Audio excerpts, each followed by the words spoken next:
ఓర్ని రేషన్ షాపులలో రేషన్ డీలర్లు అక్రమాలు చేసుడే చూసినాం కానీ ఇవాళ రేపు సర్కారు వాళ్ళు కూడా అక్రమాలు చేస్తున్నారన్న వాటిని మన గంగుల కమరాకర్ అన్న ముందుగాల ఏం చెప్తున్నాడో ఇనుర్రి. కేంద్రంకి వెళ్ళి ఈడీకి ఫస్ట్ కాంప్లైంట్ ఇస్తాం, దాని తర్వాత సిబిఐ కాంప్లైంట్ ఇస్తాం, అక్కడే సెంట్రల్ విజిలెన్స్ కూడా కాంప్లైంట్ ఇస్తాం. ముఖ్యంగా first time director of revenue intelligence DRI కూడా ఈ బీఆర్ఎస్ పార్టీ మండే నాడు పోయి కంప్లీట్ చేసి దీని మీద ఇమ్మీడియట్ యాక్షన్ తీసుకొని ఈ అవినీతిని ఆపమని చెప్తాం. దాంతోపాటు రాష్ట్ర ప్రభుత్వంలో ఉన్న ఏసీబీకి, విజిలెన్స్కు, సిబిఐకి, ఈడీ కూడా తెలంగాణ రాష్ట్రంలో మేము అప్లై చేయడం జరుగుతుంది.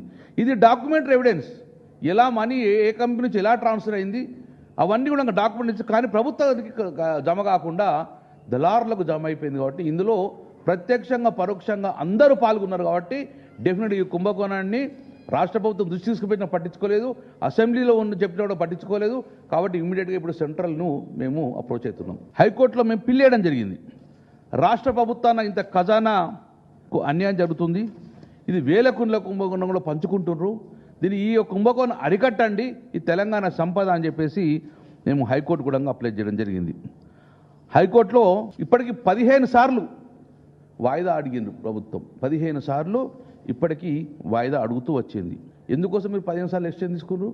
ఆ బిల్లుకి ఎందుకు రిప్లై ఇస్తలేరు అంటే ప్రభుత్వం దగ్గర సమాధానం చెప్పే అవకాశం లేదు. కాబట్టి అయితే రేషన్ షాపు టెండర్లు అయితే 90 రోజుల గవర్నమెంట్కు పైసలు కట్టాలట. అట్లా చేయకపోతే గవర్నమెంట్కు పైసలు కట్టకపోతే సభ్యత్వం రద్దు చేస్తారు అన్నట్టు.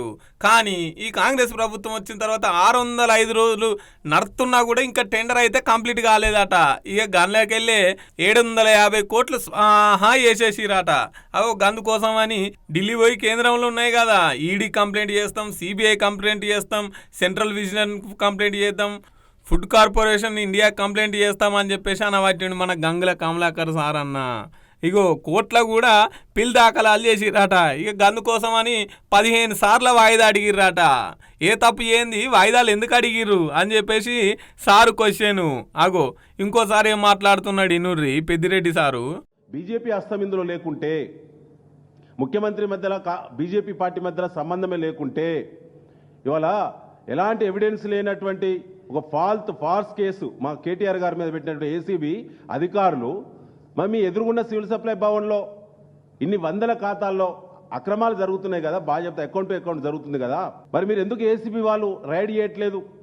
ఎందుకు ఏసీబీ వాళ్ళు సివిల్ సప్లై భవన్ రైడ్ చేయడమో, బిడ్డర్స్ యొక్క ఆఫీసులు రైడ్ చేయడమో, వాళ్ళ అకౌంట్ సీజ్ చేయడమో మీరు చేయడం ద్వారా మీకు ఇమీడియట్గా ఎవిడెన్సెస్ దొరుకు కదా, ఎందుకు పోవటం లేదు అంటే మీకు రేవంత్ రెడ్డి అనుమతి లేదు. కాబట్టి మిత్రులారా, ఇవాళ తెలంగాణ రాష్ట్ర ఎఫ్సిఐ కన్సల్టేటివ్ కమిటీ చైర్పర్సన్గా మహబూబ్నగర్ ఎంపీ డీకే అరుణ గారిని కేంద్ర ప్రభుత్వం నియమించింది ఈ మధ్యలో. మరి మీరేం చేస్తున్నారు డీకే అరుణ గారు?